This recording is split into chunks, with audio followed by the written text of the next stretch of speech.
Welcome to Dynamics of Neuroplasticity. I'll start with why your brain resists change.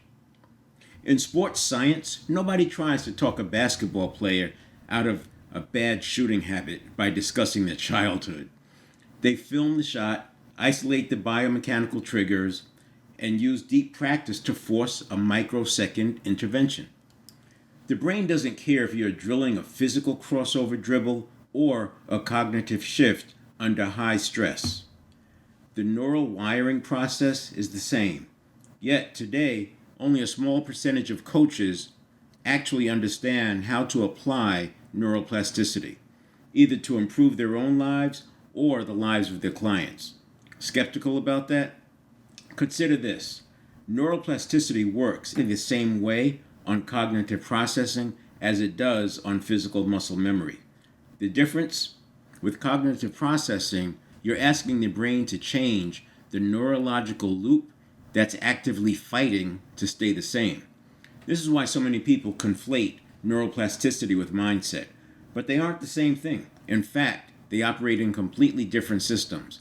This video is an invitation for executive and leadership coaches who value being in the top 2.5%, the top innovators when it comes to neuroplasticity, pushing the envelope of applied neuroplasticity to make this science normal.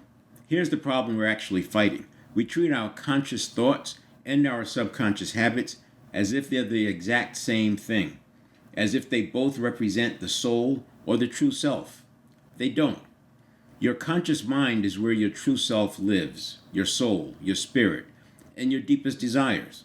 Your subconscious, on the other hand, isn't a separate mind at all. It's a biological machine, a massive complex catalog of lived and imagined experiences stored inside an 11 million bits per second automated association engine. Let's take a look at this slide. As you can see, we got path A without neuroplasticity and path B with neuroplasticity. So the process, you're trying to outtalk the old habit, hoping the network of neurons will somehow figure out how to rebuild itself over time. But when you choose path B, the science-backed path with neuroplasticity, you're directly targeting the automaticity layer. You're intercepting the trigger instantly and intentionally injecting a new default track. That new path of least resistance results in the old one going dormant.